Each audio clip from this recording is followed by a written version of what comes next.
Hi అండి, welcome back to my channel బ్రాంచీ kitchen and vlogs. ఈరోజు మన వీడియోలో కొత్త రకమైన హెల్తీ రెసిపీని చూపించబోతున్నాను. అదేంటంటే చక్రవర్తిని ఆకుతో పెసరపప్పు కర్రీ అండి.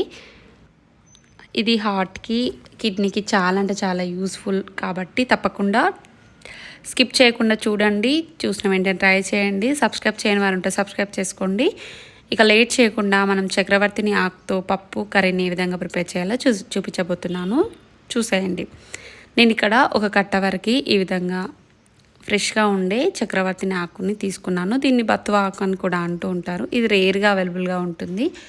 మార్కెట్లో ఎప్పుడైనా అవైలబుల్గా ఉంటే తెచ్చేసుకొని ఈ విధంగా కర్రీ చేసుకోండి. ఇది చామంతి ఆకులు ఉంటాయి కదండి, సేమ్ అదే విధంగా ఉంటుంది. ఇలా ఆకుని ఈ విధంగా కట్ చేసుకోవాలి. వీటిని ఒక బౌల్లోకి తీసుకొని ఒక 2 times వరకు బాగా నీట్గా కడిగేసుకొని పక్కన ఉంచుకుందాం.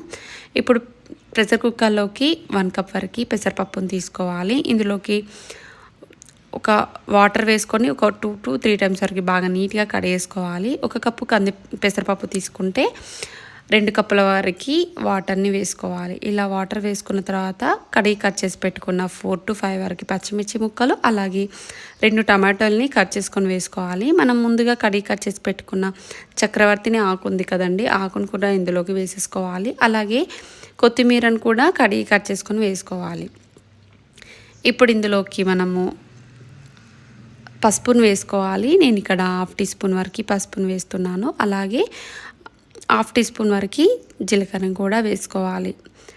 అలాగే ఇందులోకి టేస్ట్కి సరిపడంత సాల్ట్ని వేసుకోండి. నేనైతే ఇప్పుడు 1/2 teaspoon వరకు సాల్ట్ని వేసుకొని మొత్తం ఒకసారి కలిపేసుకుంటున్నాను. ఈ విధంగా కలిపేసుకున్న తర్వాత మూత పెట్టేసుకొని మీడియం ఫ్లేమ్లో ఒక 3 whistles వచ్చేంత వరకు ఉడికించుకోవాలి. ఇలా 3 whistles వచ్చిన తర్వాత స్టవ్ ఆఫ్ చేసేసుకొని ప్రెషర్ కుక్కర్లో ఉన్న గాలి మొత్తం పోయేంత వరకు అలాగే ఉంచి అప్పుడు అందులోకి లైట్గా వాటర్ని వేసుకొని మొత్తం ఒకసారి మిక్స్ చేసేసుకొని పక్కన ఉంచుకోవాలి.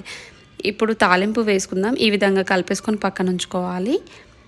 ఇందులో వాటర్ని యాడ్ చేసుకున్నాను. ఒక 1/2 glass అంత వాటర్ని యాడ్ చేసుకొని మొత్తం ఒకసారి మిక్స్ చేసుకొని పక్కన ఉంచుకోవాలి. టేస్ట్ సరిపోలేదు అంటే టేస్ట్ చూసుకొని అడ్జస్ట్ చేసుకోండి. ఇప్పుడు తాలింపు కోసం స్టవ్ ఆన్ చేసి ప్యాన్ పెట్టుకోండి. అందులోకి 1 teaspoon వరకు ఆయిల్ వేసుకోవాలి. ఆయిల్ హీట్ ఎక్కిన తర్వాత 1/2 teaspoon వరకు ఆవాలు, 1/2 teaspoon వరకు జీలకర్ర, రెడ్ మిర్చి, ఒక రెమ్మ వరకు కరివేపాకును వేసుకోవాలి. ఇవి బాగా వేగిన తర్వాత ఇప్పుడు ఇందులోకి మనము 1/2 teaspoon వరకు పసుపును వేసుకోవాలి. ఈ తాలింపుని ఆ పప్పులోకి వేసేసుకోవాలి. ఇప్పుడు తాలింపు వేసేసుకున్నాం కాబట్టి మొత్తం ఒకసారి మిక్స్ చేసేసుకొని మీడియం ఫ్లేమ్లో ఒక 2 minutes వరకు ఉడికించుకోవాలి. వాటర్ వేసాం కాబట్టి ఉడికించుకోవాలి.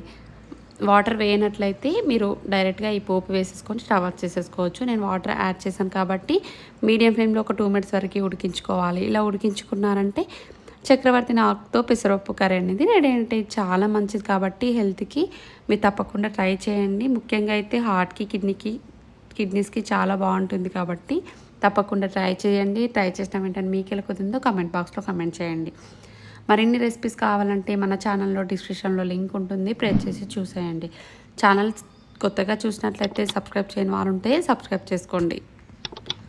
పక్కన ఉన్న బెల్ని యాక్టివేట్ చేసుకున్నారంటే నేను పెట్టే ప్రతి నోటిఫికేషన్ మీకే ముందు వస్తుంది. Thank you for watching. Bye friends.